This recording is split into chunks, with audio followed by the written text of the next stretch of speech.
Hello everyone, welcome back to another BenQ AccuColor Series webinar. Today we're honored to have Colin Smith, BenQ Ambassador, here today to present using Adobe Photoshop to boss around your colors. So if you have any questions, let's save them towards the end. We'll have Q&A with Colin, and Colin, take it from here. All right, great, thanks. Thanks for the introduction. And thank you everybody for coming and spending a few minutes with us here today. I know your time's valuable. So what we're going to be doing is going to be kind of interesting. What we're going to do is talk about a couple of things like how do we communicate in color in a way that's reproducible. So say, for example, you have a client or another team member that says to you, hey, I want this particular color. So we're going to talk about how to get that exact color in Photoshop. And I'm going to show you a couple of different ways of doing it. So if you have certain tools, you can do it within Photoshop. If you don't have those tools, I'm also going to show you how to get a very specific color. So this is really important if you're working, really with anybody. And then what I'm going to do later on in the session as well, we're going to go, and I'm going to show you how to take those exact colors and apply them to anything. So it's one thing just to be able to, maybe create some text or a solid color, but what if you even have something like a photograph and you want to take a very, very specific color and put that on a photograph? I'm going to show you how to do that as well. And then seeing how we go with time, I'm also going to show you some different things with curves and stuff like that. So this is really going to help you, number one, get the right color. And I know people struggle with that. I know I've struggled with that for a long time. And I've been doing this professionally for almost 30 years now. So I figured out a few things over the years and how to get around that. So I've seen people try to colorize, their images, and they can't get a, good solid color, or the color shifts, or just weird things. We'll look at all of that. It's going to be kind of fun. So the first thing we're going to do is we're going to talk about, how do we communicate in color? And, there's many ways of doing it, but there's different libraries and different systems. So the most common used by designers is the Pantone matching system. So you may have heard of that. PMS colors, big, it's been around for a long time. In fact, I have a book here, Pantone, the 20th Century in Color, which I'm actually currently working on a celebrity client of mine. Those of you who know me know who he is. I don't want to talk too much about his business, but a famous rock star. And so we're going through here and we're finding different colors and saying, hey, let's do this system, let's do something. And Andy Warhol is one example. We literally just did something using some of the colors that Andy Warhol used. And so let's look at how we can, identify different colors. And so what we're doing is we're going to be talking, I'm going to share my screen here. And let me just get rid of my face because I don't want to be distracting. I'll come back on later, if I need to, I'll show you my face again. But say, for example, I needed a very specific color here. Let me just hit the D key to reset it. And, maybe this type, but we'll just start with something simple, like some typography. We'll move into some images and more exciting things in a little bit. But say there's a particular color that I want, and, maybe it's a particular yellow. And let me have a look here. I wrote this down so I don't forget it. Okay, so it's a 115 yellow. So what is a 115 yellow?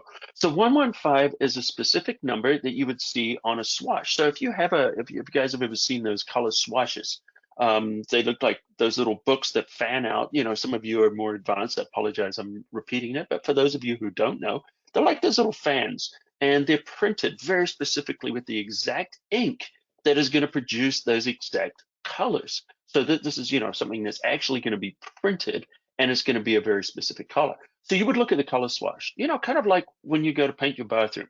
You go to the Home Depot and you have a look and you see all the different paint chips, and they show a very specific color.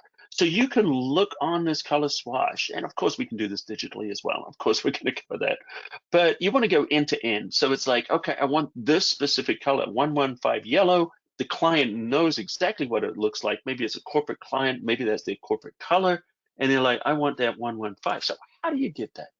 Well, there's a couple of ways. So why don't we start inside of Photoshop? And the first thing you do is I'm just going to click here on the color swatch or the color picker. Now, when you're inside the color picker, a lot of people are not aware that we have color libraries. And if we click on color libraries, we can actually choose from different systems. So here's the Pantone matching system, but there's other matching systems such as True Match or focal tone, there's all kinds of different ones here. I know throughout my career working in the US, I've been using the Pantone colors. So there's two different types. There's the CMYK, which are the process colors, and then there's the spot colors, which are the solid colors.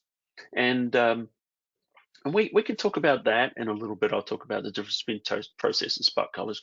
But right now, we're inside the, and also you'll see coded or uncoded. Coded is basically when you see and it's shiny, when it's printed with a coating on it, usually some aqueous or UV kind of coating that goes on it, which makes it look shiny. And then, then there's the uncoded, which is just that raw kind of paper that you've seen, kind of like newspapers. So, these are kind of how you would do process or spot color. But say I'm in here and I want to have a 115. All I need to do is type in 115 and you'll see this will bring it up here. So if we're looking at the 115, this is the actual color. So if I was to make this the color, this would print exactly as the people saw it on the swatch, and on that printed swatch, it would match. Okay, so all we got to do is just click OK, and now we see it. It's here in our color. Now, what if you don't have a color swatch, or maybe you don't even have that option in Photoshop? Because I know there's some, kind of changes going on in there. So there's different ways we can do it. One of them is to use Pantone Connect. And let me just bring this up really quickly. I should have this on another window here. It's just gonna take me a second. I've got a few browsers open. Okay, so here we are inside Pantone Connect. So this is one option. And we'll talk about different ones as well. So this is connect.pantone.com. And so you have the ability to, look for colors in here. Now, you can create a free account, and you can also do a premium account. And by the way, BenQ is doing a special if you want a premium account. Let me just bring that up before you show how it works here. So basically just grab a screen capture of this. So if you buy any BenQ designer or photographer monitor, you're going to get 1 year of the Pantone Connect Premium, and there's a link at the bottom. So let me just make that bigger, grab a screen capture of that, and then we're just going to continue. All right, so, and I'll also show you how you do this without this as well. So say I'm in here and I'm looking for colors. I'm going to hit this little search and I'm going to type in 115. And now it's going to bring it up, and there's that 115 color. Okay, so I click on it. Now this is where we can change this to ways that we can work inside of Photoshop and other applications. So if we choose color data, this is going to give me the information about this color. So literally the RGB colors, there's the RGB right there. So it's a 253. And by the way, 255 is 0 is none of that color. 255 is the full amount. So there's 256 of each. Starts counting with 0, which is why it goes to 255. So this is a pretty solid red, a lot of red there. Then the green, we've got 218. And in the blue, we've got 37. So there's not so much blue. Now I could click on here and I could copy it. But we've got other levels or other ways of looking at this. There's the lab and the hex. So when we're working with Photoshop, the quickest way to grab a color is actually just grab the hex. So this is the hexadecimal values. So these are representing the colors here. So I'm just going to hit copy, or I could just select it and just copy it that way too, however you want to do it. Now, when I go back into Photoshop, and let me just reset these colors again, I click on the color and see where it says hex at the bottom? We just type that in, and this is going to bring up this color. Now, this is really important, and this is pretty much getting near the end of the theory, and we're going to get into some really practical stuff in a second. But if I want to use this color, I just type it in there, and now that becomes my foreground color. Now, if you don't have any of those tools, you can pretty much just do, a Google search. So I just do PMS 115, and you can go up here, it's going to bring it up, and then you can click on it, and you'll find the hexadecimal color for all of these very, very easily. They're not hard to find. The information's out there. However, if you want to make sure that it's really accurate, you know that the Pantone Connect is going to be accurate because these are the people that manage those colors. All right, so once I've got that color selected as my foreground color, and maybe I want to change this master Photoshop here. This is just an ad I was using. I didn't want to use clients' work because once again, I respect the, confidentiality with clients and stuff like that. So this is just an ad that I used for, it was actually a magazine ad I used for Photoshop Cafe. All right, so what I want to do is I'm just going to pop this in here. And to fill with the foreground color, just hold down the Alt or the Option key and hit backspace. And now we have that exact color, which means that if I send this off to print, that color would match. Now, there's another thing worth mentioning, and let me just bring my camera back on just for a second. And that's, how do we know what we're looking at is actually what's going to be printing? So if I go from that swatch, it could look like anything on the monitor, and I go out and I print it, it's going to match exactly. But the problem is when you're designing, you want to make sure what you're looking at is going to be, close at least, if not, you want to look as close as possible to what you print. And so what you want to be able to do is you want to be able to calibrate your monitor. So first of all, you want a monitor that has good color fidelity, is accurate, and has good color from corner to corner. Now, all designers and photographers, really need this because that's super important. So you need consistency of color, and you need a monitor that you are able to calibrate. And this is why I'm using BenQ monitors. I'm not doing this as a promotion. Well, maybe a little bit, but I actually really do like BenQ monitors. I wouldn't be using them, and I wouldn't be an ambassador of BenQ, and I wouldn't be working with them if I didn't really love their monitors. So the one I'm using is the SW31C, and so this 32, sorry, 32. So it's a 32-inch photographer monitor is what I'm using. But the other thing that's important is you need to calibrate that monitor.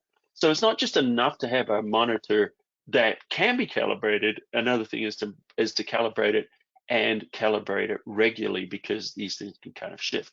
So you need some kind of a color calibrator. I don't know if that's focusing. My face is on there. Move my face away. I'll have to bring it back here. But this one here is an X-Ray i1 Display Pro. This is actually the older one. It's actually being replaced now. They're having a newer model. But these are going to work fine. And then you just basically place this on your screen, and then this will measure the colors that are on the screen as it runs through the software, and this will calibrate your monitor. And then that way, what you have on your monitor is going to match what your print is going to look like, and also it's going to match what your client or your boss or other people on your team expect, because you need that consistent color all the way through, from looking at the color swatch to looking at your monitor where you're designing, where you're editing your photos, whatever it is you're doing, you're designing or photography. Imagine you're editing your photos and your colors are way off, and then you go to print it. Well, guess what? It's going to be way off, and it's going to be really hard to get the colors to look the way you want them to look, unless they're matching on the screen, on your printer, the whole process. So this is why the CMS system, the Pantone color management system, is very good, at the color matching system. So let me just turn my face off again, and let's look at some, practical examples. Before I do, I just want to bring up this quick little thing that I put together. You've probably seen things like this before, but there's a lot of, I mentioned, process colors versus spot colors. So a spot color is an actual particular color that is going to be printed. In fact, you can create a spot color inside of Photoshop, and then you just create a color plate. And this is, we're talking about, if you're going to commercial printing press, we'll talk about, other types of printers too. But if you're sending it off, then you're basically going to create a plate and then just give the number to that printer. And then that printer is actually going to get, so I'm doing that 115, that printer is going to go grab some 115 ink, or they're going to mix that. They're going to have a recipe for mixing that specific color that they're going to use for that spot color. So it's going to be exactly what you expected. Now let's talk about, when we're working inside of Photoshop, there's two systems of color that we're using. There's actually 6 primaries inside of Photoshop, and there's 3 additive and 3 subtractive. I'm not going to go deep in this, but let me just explain it very quickly, because a lot of people that are working, a lot of graphic designers know this, but a lot of other people don't understand this properly. Okay, so your additive primaries are RGB. This is what your monitor's in. This is what your eye sees in. So this is red, green, and blue. And if we look at here, there's red, there's green, and there's blue, right? Obviously, so red, green, and blue. But you might think the opposite of red is green, but it's not. The opposite of red is actually cyan, at least in this world where we're talking about this color world we're working in. And that's because we're talking about subtractive primaries. So you might have heard of CMYK.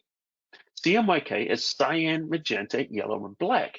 In fact, you can change these modes in Photoshop. So most of the time, you're going to be working here inside of RGB mode. This is what the colors are. This is how the colors are managed by Photoshop. This is how they're managed by the software, the monitor, the hardware. Everything is kind of working together to work with RGB. So you see the little dots of red, green, and blue, and those red, green, and blues are mixed to give you every color that you can see on your monitor and yeah, basically, and with your eyes. So then we've got CMYK. Now, a lot of the time, you know, when you're working with designer, I know me working when I do print work, I'm working in RGB mode and I might convert to CMYK near the end of the process or before I add some very critical colors. So those are called process colors. So the process colors, CMYK works the opposite of RGB. This is why if we look at it, cyan, magenta, and yellow. So if we actually go to blue, you see, you can see that if we get these different colors, we mix blue and red together, we get magenta. See how they're overlapping? If we mix blue and green together, we get cyan.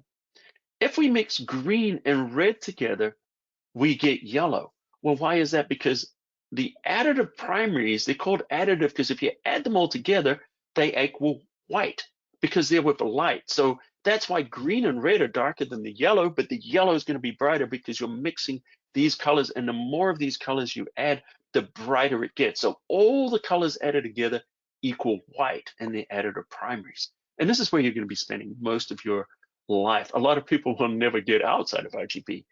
But if we're talking CMYK and you want to print to a commercial printing press, you know, such as magazines, books, newspapers, posters, flyers, you know, all these kind of things. And I've designed thousands of these throughout my career, maybe, well, probably thousands actually.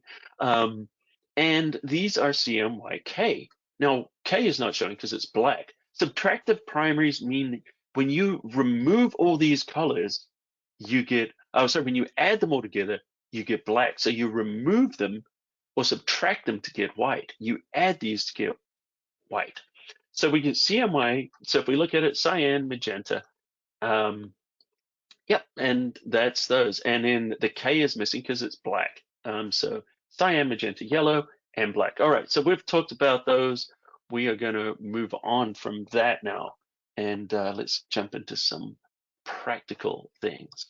So let's talk about, I want to jump in here. Let me just open up this image, and I'm going to show you how to color match now. So I'm going to do an easy way, and then I'm going to do a more accurate way. So why don't we just start with this easy way, which is pretty good. And it's a quick way to do it, but you know, it's not always accurate. But let me show you this one. So we're going to start with this. So we have a particular color. Now, maybe you chose a, you know, a particular PMS color. Maybe you jumped in here and let's choose the color swatches. Sorry, not color swatches. When I create the color swatches, that's how I create my own libraries and I save them. Let's hit the libraries here. And maybe, you know, you're in here and you're grabbing, you know, one of these blue colors and you're finding this off the color swatch. So you could literally go in there, look at the fish in real life, pull out a color swatch and do it, or you can even by device it or measure it. So reflex blue is a very common blue, by the way. That's one of the most common colors that's used as a spot color. So anyone doing that would know that. Anyway, so we're going to use the blue here from this fish to change the color of this car. And I want this car to be the same color as this fish. So what I've done is I've just converted this to a smart object. And by converting it to smart objects, I mean I can double click on it and it's just going to open inside another window. And what I want to do is make a selection around the area. Notice we could get the blue from here, or we could get a slightly brighter blue from this region. So I'm going to grab this region. So I want the average of all the blues in this selected area. Because if you zoom in, the pixel level, you'll notice some of them are brighter, some of them are darker. So I want an average of those. And that's what we're going to do to the car. All right, so I'm just going to hide the fish right now. And we can go in here. And what I want to do is I just want to make a selection around the red part of the car. So to do that, we're just going to choose select, and we're going to grab color range.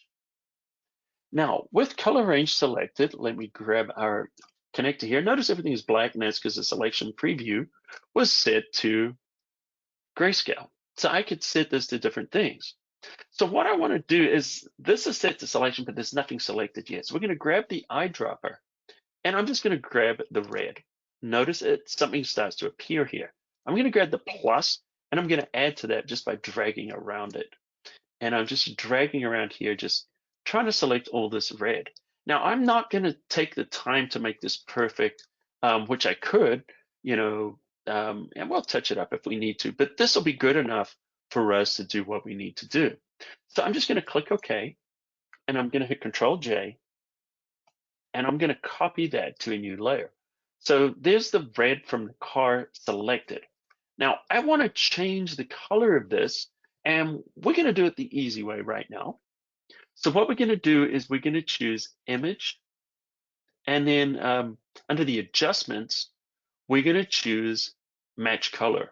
Now this is not available. This is one of the 3 tools that is not available as an adjustment layer that's under the adjustments. The other 2 are shadow highlights and HDR toning, but let's grab the Match Color.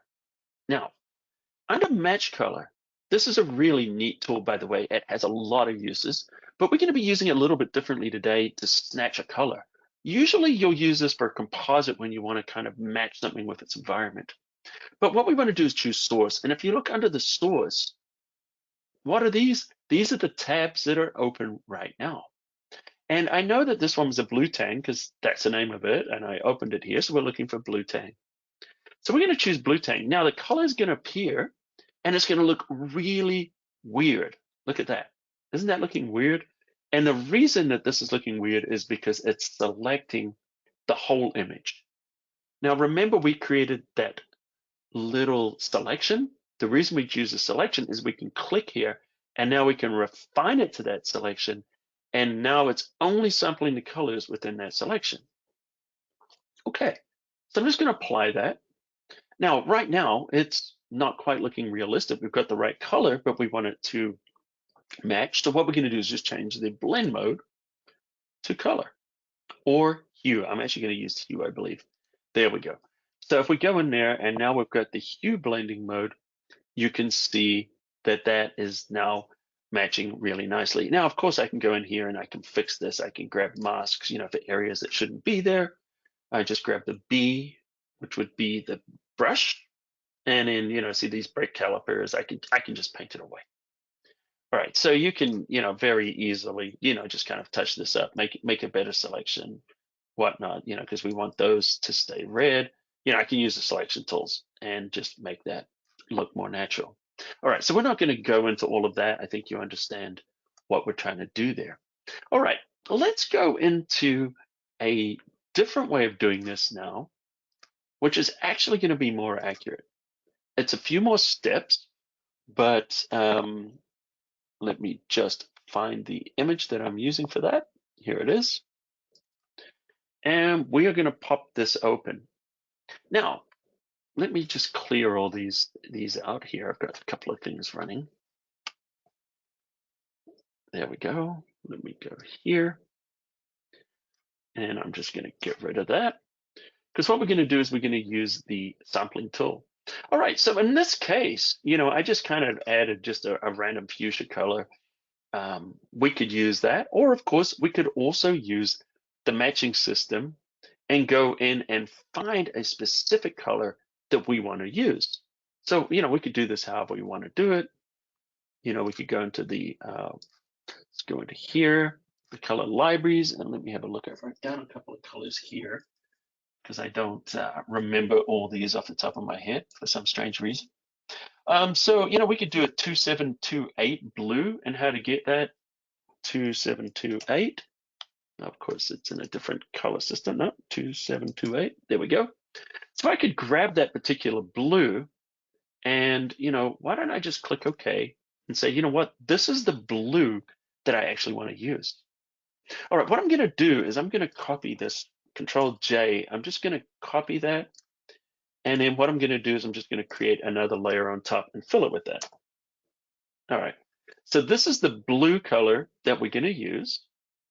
So what I'm going to do is I'm just going to go in this layer, because in order to do this, I need this on the same layer for what I'm about to do. So that's why I'm preserving everything in the background here.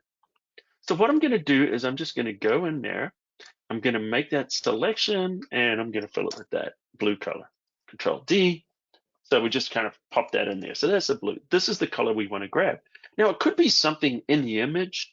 And more often than not, you will be matching with something that's already in the image. But I just wanted to bring something completely different in here just to kind of show you how this works. Now, what we need to do is we need to sample this color. Now, there's settings in here. There's eyedroppers everywhere in Photoshop, by the way. If we're in things like curves, levels, you're going to see these eyedroppers. Now, the reason I wanted to show you that, because there's one place to control the sampling level of these eyedroppers. And this is under the eyedropper tool. So this will control every eyedropper inside of Photoshop. And there's a sample size. So here's the thing. Sometimes it says point sample. And this is what will happen. When I zoom into Photoshop, let me switch these around. So actually, I guess it doesn't really matter. If I go into point sample and I go, look at this. If I click here, look at the color that's selected. I click the pixel next to it, it's a different color. Notice these areas. See where they're changing? So each pixel could literally be a different color right next to each other. And that's, and in particular, if an image has got more noise or something like that. So this point sample can be used when you want to sample a very, very specific pixel. Now, this is not going to be good, though, if you're trying to sample a color that you want to reuse. So if I do something, say a 5x5 average, what it's going to do now is if I click in here, it's going to sample 5 pixels on either side of where I'm clicking. Notice how that's now a darker yellow than if I was doing that. You say 101 by 101. Notice now it's a way lighter yellow because it's sampling that region. So depending on the resolution that you're working on, you'll want to set this. So if you're working on a very, very high resolution image, you will set this higher. If you're working on a low resolution image, you'll set that lower. So hopefully that makes sense. We're going to do an 11 by 11, which should give us a pretty good reading. Now, because we're just selecting this blue, it won't matter, but I just want to show you that because a lot of people trip up when they're trying to get their colors because the sample size is wrong, and that can really throw you off and you're not sure why. Like I sample a color and then I sample again, it looks different. That's why. Bigger sample, it won't do that. All right, so what we're going to do now is we're going to change this now to the color sampler tool. But before we do this, what we're going to do is we're going to switch out of RGB mode. So we're in RGB mode right now. We're going to go into lab color. And let's just choose that right now. I do not want to merge it. So what lab color does is it splits the channels. Instead of being RGB, which would be red, green, and blue, it splits it into luminosity, A and B. So if I do these two together, this is the color, and that's the luminance. So literally, it's going to split it from 3 color channels to a black and white channel and 2 color channels. Don't worry about all that just yet. You'll see why in a second. Okay, so what we want to do now is with this color sampler tool, we're going to click. And what we've done is we've dropped a sample right on that spot. Now, if you were sampling a color in an image, you can drag that sample around. It won't matter because in that square, it should be the same. Now, how do we see what that color is? Well, what you want to do is open up the info panel. So you're going to go under the window info, and that'll give you that info panel. Now let's change this measurement here. We can go into our panels here. In a sec, let me just kill that. I did something wrong. Hang on a sec, I did something wrong with my sample there. Let me get that away and let's go back in and we're going to sample that again. Boom. And let's go here and we want to go to lab color. There we go. All right. Hang on a sec. Let me get to the right one. There we go. Thank you. All right. So now we wanted to grab RGB. Okay. So even though we're in lab color, we are looking at the RGB values, which are going to be 107, 107, 107. And what we want to do now is we want to change the rest of this to match this. All right. So what we're going to do is we are going to go into curves. And let's apply our curve.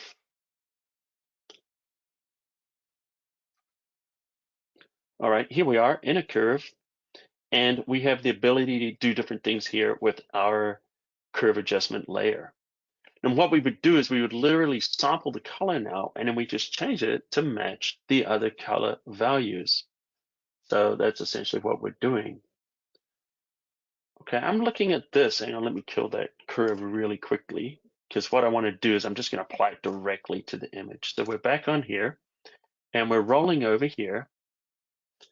And I just feel like something is a little funky with that, with my settings there. There we go, that's better. Okay, so now we've set that, that's what I wanted. Okay, so let's go into our color, and now we're gonna sample our color here. So we're gonna create a curve. So we're gonna go into curves adjustment. Oh, sorry, I'm going to apply a curve. That's what I meant to do. Control M will open up curves, and I'm just going to drop this right on. Normally I would do the adjustment, but I just remembered because I'm going to be actually changing this, everything's kind of flattened into one layer. We can just do a curve here and it's easier to see. Okay, so what we need to do is we need to sample the color of this yellow. So we only want to sample the color. So what I'm going to do is hold down the Control key and the Shift key, that would be Command Shift on Windows, and then we're going to pop on the yellow. So what you want to do is pick the area that's showing the diffuse value. So we don't want that area there because that's picking up a little bit of highlight. You don't want there, that's a shadow. You want a solid diffuse value. And if I click there, we've added that point here to the curve. And now if we look at this, we can see we've got 83 and 83. We've got 33, 20, minus 67 on here. So if we go in and we type the output to be 33 under the luminance channel, this is going to change this. Okay, so let's go to the A channel now. We're going to change the output to 20. And then we're going to go to the B channel, and we're going to change our output to minus 67.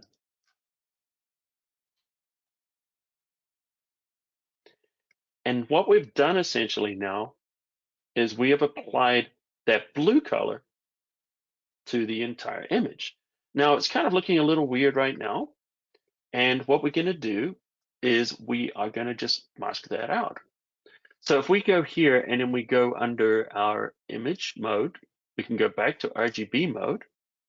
Don't merge. Now I've made a selection here in the channel. So if I hit Control and click on the dress here, we can do that, and we can Control J, copy that to a new layer and hide that. Now when we look at this image, look at this. How's that blue? Let's have a look at it here. Drag it off to the side. That is the same blue we've now applied to that dress. So let me just walk you through that again. What I did is I went into lab mode, LAB mode. By the way, I can do this in RGB mode. I just like the results from lab, so just let you know, you could also, let me just show you here. If you sampled this color, you could click on it there and you would get the RGB values of it. And you would just do the same thing. It would be 371, 187.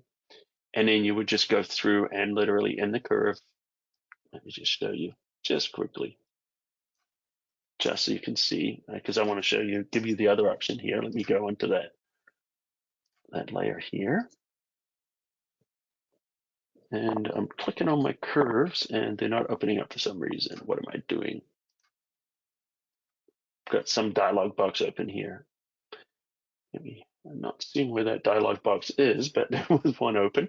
So here we are in curves, and you would just do the same thing. So you would just go red, green, and blue, and you would go into the output. Same thing we did before. Let me show you. Just do this quickly. Hold down the shift and the shift command on the curve here. Let's go into the curve, click sample, and that will show you that point on the curve. So this is how it works in curves. And then you would just go into the red, you change that output, change the green, notice that points there, and in the blue, that points there. So you would change the output, and it will work exactly the same working inside the RGB mode, but I just find it's more accurate when you're working with the lab mode. So I just wanted to let you know that you have the option of using that. And obviously, you know, you're masking and stuff like that. You could do maybe a better job than what I did, but that kind of shows you how that works. All right, so let's go on to something else now. What I want to do is I want to show you how to use curves to get color. Now, this is really, really powerful, and not a lot of people understand this or are just even aware that you can do this inside of Photoshop. So let me show you. What we're going to do is I'm just going to add a little bit of kind of an orange, really light this thing up. So this is something that's interesting. So I'm going to go here and we're going to use curves. We're going to pop open the curves adjustment. Now I'm going to drag it onto the screen so you guys can see what's happening. So here we are. And right now you're used to curves, right? RGB, you know, these are light and dark, and here's the shadows on the left, highlights on the right, and probably how you're used to using curves is you want to darken the shadows, you pull it down, you want to lighten the highlights, you pull it up. So most people use curves like this as a way to, just going to reset that to lighten and darken images. But there's another mode that we can go into, and that's a color mode. If we go into red, green, and blue, now this is where a lot of the things I've been teaching you are going to start to come together.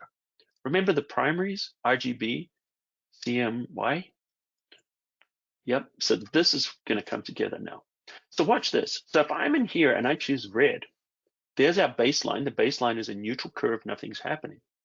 If I drag up, I'm adding red, right? Because I'm in the red channel. Now, you imagine if I go down, I'm going to remove red. I am going to remove red, but I'm actually really adding the opposite. What is the opposite of red? It's not green. Remember I said RGB, red, green, blue, are one of the primaries. The other primaries are CMY. Cyan is going to be the opposite of red. If I pull down, we're adding cyan. Look at that. And so the powerful thing about this is if I work in the shadow area, and let me just lock this curve down in the highlights so they don't show. If I'm in the shadow area, I can add red to the shadows. But if I drag down, it's not going to darken, it's going to add cyan to the shadows. See that? Very powerful to know this. If I'm doing the highlights, I can add red to the highlights. I can add cyan to the highlights. We're going somewhere with this. Let's go to green.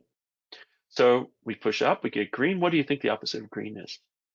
RGB, CM, magenta. If I go down, we add magenta. Look at that. And I can add that to any tone. Okay, let's go one more. And I've got something I'll show you with this. So we're going to go to blue. So we add blue. So how do you get yellow? Well, the opposite of blue is yellow. If I drag down in blue, I'm adding yellow. Look at that. And I can apply that to any part of the tonal region. By the way, I just said that to reset it. So I want to add orange. So we know orange is a combination of red plus yellow. So let's go to the red channel. And I'm going to add primary to the, let me just apply it across the whole board. I'm just going to add red. Maybe go more in the highlight region. Let's push it more up in the highlight region. Okay, so we've added red, but we want orange. So what we're going to do is go to blue, take that highlight region, drag it down, and look at this. Look at this beautiful orange that we're getting inside curves. You can get any color you want inside of curves. A lot of people don't realize. And notice it's not making it lighter or darker because I'm in the color channels, which inside curves is adjusting the color and not the luminosity. If I hit RGB, this is the luminance. See, the luminance is still neutral. And we can see I've done this with the colors. Now, the cool thing about this is when I'm working in here, I can grab a mask and I can mask this away because I want to make this look realistic. I actually dropped a YouTube tutorial of this morning, but I want to show you how this is going to work. So what I'm going to do is I'm going to take this opacity, I'll drop it down to say 50%. So I'll hit the 5 key. So I've got a brush. Let's grab a big brush. So because what's happening here is the light is behind the subject. And this is something you can use for creating rim light. So what I want to do is I don't want the light, the colored light is not going to be on the front part. It's going to be on the edges. So we're doing 50% opacity, so we get a little bit. But if I paint with here, notice what's happening is I'm now reducing the amount of color facing the camera or facing the subject, and now we're getting that rim light on the edges. Now, if I want to hit that just into the shadows and not in the highlights, I can go under the advanced blending. So we can hit the FX and we're going to hit blending options. And in these blending options, this is blend if, I can just roll it away. Notice it's very rough. Hold down the Alt or the Option key, split that. We get a nice smooth balance. And now I'm rolling this away from the shadows. Look at this, just hitting the highlights. See that? So we can really just target those specific areas. So it's as if now we've got this nice color in the background. You know, it's this flame. And notice it's now illuminating our subject. We look at it before, it's just a neutral color. But we are able to do this inside of Photoshop by using curves. There's more things I want to show you here. Here's a little composite that I did. And you can change the mood of something just by changing the color. So here's a color fill here. I just put a blue fill over here. And this is set at 20%. So it's very low. It's just color blend mode, just a solid blue. And I can change the mood of this simply by changing the color. And you'll see this in movies a lot. So if I click here and I want to choose a different color, like maybe a warmer color, notice how it changes it completely. Now we've got, you know, above, I can drag it above the helicopter if I want. Here we go. And now we're getting more of a kind of a vintagey kind of a feel. See how it just completely changes the mood or the emotion of the color. So that's one of the things I really love about color is, you know, just how it just changes the way people feel when they look at an image. I'm going to show you one more thing, and then we'll take a couple of questions and answers. So here's another way of applying color.